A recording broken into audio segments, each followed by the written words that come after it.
Assalamualaikum warahmatullahi wabarakatuh. Sahabat Elela Official, selamat datang kembali di channel ini. Hari ini kita akan bicara sangat serius, bukan gosip, bukan fitnah, bukan asumsi. Mantan Menteri Agama Republik Indonesia, Gus Yakut Cholil Qomas, resmi ditetapkan sebagai tersangka oleh Komisi Pemberantasan Korupsi atau KPK. Pertanyaannya, kalau ini cuma salah teknis, kenapa KPK menaikkan status jadi tersangka? Sebelum kita lanjut, pastikan sahabat semuanya subscribe Elela Official. Karena channel ini konsisten membedah fakta haji apa adanya, bukan pesanan, bukan buzzer, dan bukan pencitraan. Sahabat semua, mari kita luruskan dulu faktanya. Komisi Pemberantasan Korupsi secara resmi menetapkan Yakut Cholil Qomas, mantan Menak RI, Isfah Abidal Aziz alias Gus Alek, mantan staf khusus, sebagai tersangka kasus dugaan korupsi kuota haji. Ini bukan klarifikasi Kemenak, ini langkah hukum negara. Artinya apa? KPK sudah punya dua alat bukti yang cukup. Ini bukan lagi tahap klarifikasi. Ini bukan sekadar kesalahan administrasi. Tapi, sahabat semua, kasus ini berpusat pada kuota tambahan 20.000 jemaah haji tahun 2024.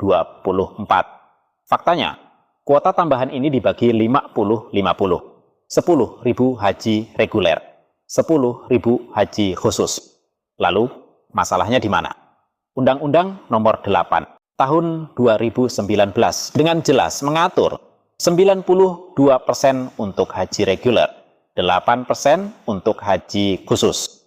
Bukan 50-50, bukan tafsir bebas, bukan diskresi seenaknya. Disinilah dugaan penyalahgunaan wewenang muncul. Lalu, siapa yang dirugikan? Nah, sekarang kita bicara dampaknya. Dalam kasus ini, yang dirugikan adalah pertama, jemaah haji reguler. Antrean makin panjang, kesempatan berangkat tertutup. Lalu yang kedua, dana haji umat. Dana haji mengendap lebih lama dan potensi manfaat berkurang. Kemudian yang ketiga, negara dan sistem. Kebijakan melenceng dari undang-undang dan menjadi presiden buruk pada tata kelola haji Indonesia. Inilah kenapa kerugian negara disebut bisa tembus 1 triliun rupiah lebih. Bukan karena satu tiket, bukan karena satu hotel, tapi karena kebijakan salah arah. Sahabat semua, selama ini publik sering mendengar narasi, ini kebijakan Arab Saudi, ini bukan wewenang Indonesia. Kita hanya mengikuti sistem Saudi. Sekarang kita tanya pelan-pelan, kalau ini murni kebijakan Saudi, kenapa KPK menetapkan mantan Menteri Agama tersebut sebagai tersangka? Kalau ini hanya teknis, kenapa naik ke pasal tipikor, bukan administrasi? Dan kalau ini tidak melanggar undang-undang, kenapa kerugian negara dihitung? Jadi, narasi lama gugur dengan sendirinya. Sahabat semua, berdasarkan pola perkara KPK, pasal 2, Undang-Undang Tipikor penyalahgunaan yang merugikan keuangan negara. Ancamannya 4-20 tahun atau seumur hidup. Pasal 3 Undang-Undang Tipikor penyalahgunaan wewenang karena jabatan. Ancamannya 1-20 tahun. Ini bukan pasal ringan, ini kelas berat.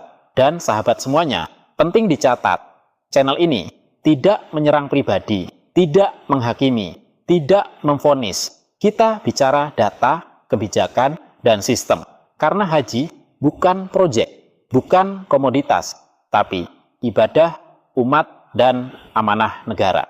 Pertanyaannya sekarang, bagaimana dampak kasus ini ke depan? Sahabat semua, kasus ini akan berdampak panjang. Audit tata kelola haji makin tak terelakkan. BPKH dan dana haji disorot lebih dalam. Narasi lama Kemenak era sebelumnya runtuh. Reformasi haji bukan pilihan, tapi keharusan.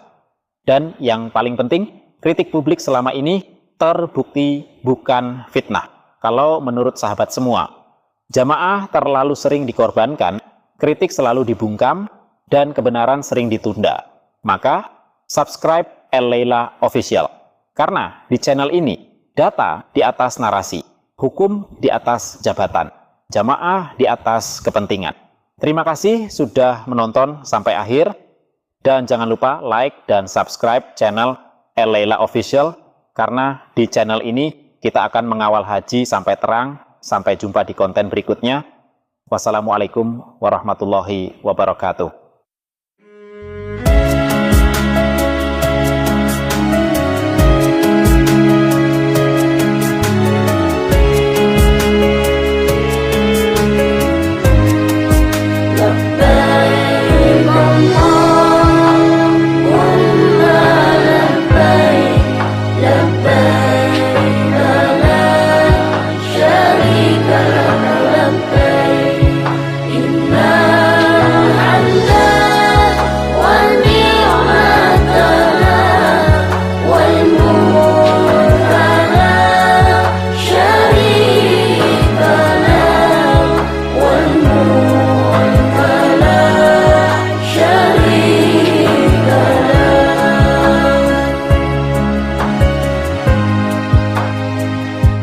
Ya Allah yang Maha Pemurah, beri kami sehat walafiat, rizki berlimpah yang halal barakah, keluarga sakinah, mawaddah warahmah, putra putri yang salih salihah, ahli ilmu dan ahli ibadah.